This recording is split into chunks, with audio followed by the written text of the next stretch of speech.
तो आज हम बात करने वाले हैं कनाडा की एक बहुत ही जानी मानी हीरे की खदान डाइवेक डायमंड माइन की। हाँ बिल्कुल। ये है नॉर्थ वेस्ट टेरिटरीज में, मतलब आर्कटिक सर्कल से बहुत दूर नहीं, बस कोई 200 किलोमीटर दक्षिण में लैक डे ग्रास झील है, उसके एक द्वीप पर। सही। और देखो, हमारे पास जो भी जानकारी है उसके हिसाब से आज हम इस खदान की पूरी कहानी समझने की कोशिश करेंगे। कैसे काम करती है, पर्यावरण के लिए क्या कदम उठाए और आगे क्या होगा जब ये बंद होगी। हाँ मतलब ये काफी दिलचस्प जगह है। देखो, खोजी तो गई थी 1992 में। अच्छा। पर हीरे निकलने शुरू हुए 2003 से। और खास बात यह है कि इसमें ना 4 किम्बरलाइट पाइप हैं। ये वो चट्टानें होती है जिनमें हीरे मिलते हैं। हाँ हाँ, kimberlite. A54 south, A54 north और A418। इनसे ही मतलब मोटा मोटा सालाना 70 लाख कैरेट हीरे निकलते रहे। 70 लाख कैरेट हर साल। हाँ, और अब तक का अगर हिसाब लगाएं तो करीब 14.4 करोड़ कैरेट हीरे निकाले जा चुके हैं। बहुत बड़ी मात्रा है ये। वाकई। और कहानी यहीं खत्म नहीं होती। मुझे पता चला है कि इसकी उम्र बढ़ाने के लिए भी कुछ किया गया।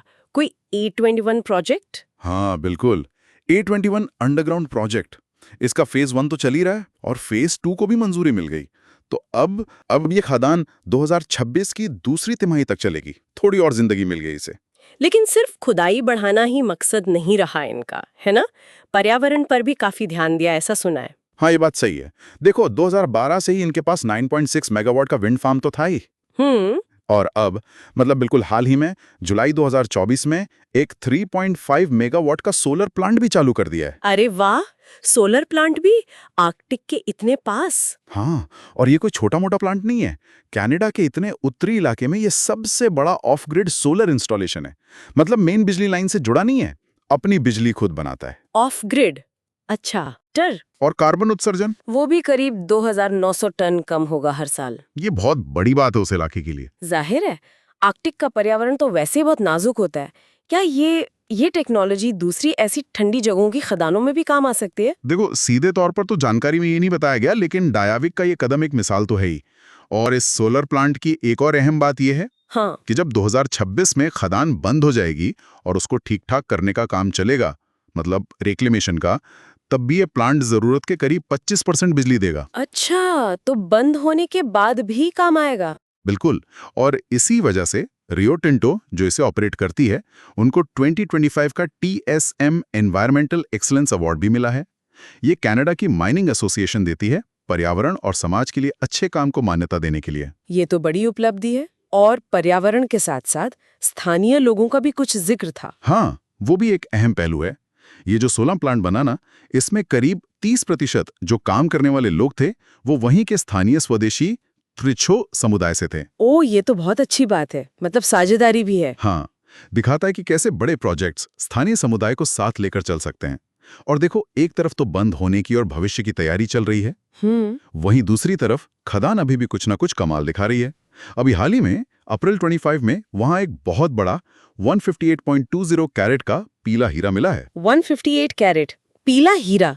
ये तो दुर्लभ होते होंगे ना? हाँ, कनाडा के इतिहास में इतने बड़े रंगीन हीरे बहुत कम मिले हैं। तो ये एक तरह से जाते जाते भी एक यादगार खोज दे गई। तो अब तो आखिरी पड़ाव पर है खदान, 26 में बंद। जी। फिर क्या, उस जगह का क्या होगा? सुना है झील बना देंगे वापस। हाँ, योजना तो यही है। वो जो पानी रोकने के लिए दीवारें मतलब तटबंध बनाए थे, उन्हें हटा दिया जाएगा। पानी वापस उस जगह पर आ जाएगा और जमीन पर खदान का कोई निशान नहीं रहेगा। उसे वापस झील का हिस्सा बना दिया जाएगा। मतलब प्रकृति को लौटा देंगे जगह। बिल्कुल। लेकिन इससे अगर थोड़ा बड़े पैमाने पर देखें तो एक चिंता की बात भी है। क्या? कनाडा की जो दूसरी बड़ी हीरे की खदानें हैं, जैसे एकाटी है, गाहचो कुएं हैं, वो भी ज्यादा दूर नहीं, 2028 से 2021 के बीच बंद होने वाली हैं। अच्छा, वो भी बंद हो रही है? हाँ, तो जब ये सब बड़ी खदानें बंद होंगी तो उस पूरे इलाके की अर्थव्यवस्था पर, खासकर रोजगार पर, स्थानीय बिजनेस पर काफी गहरा असर पड़ेगा।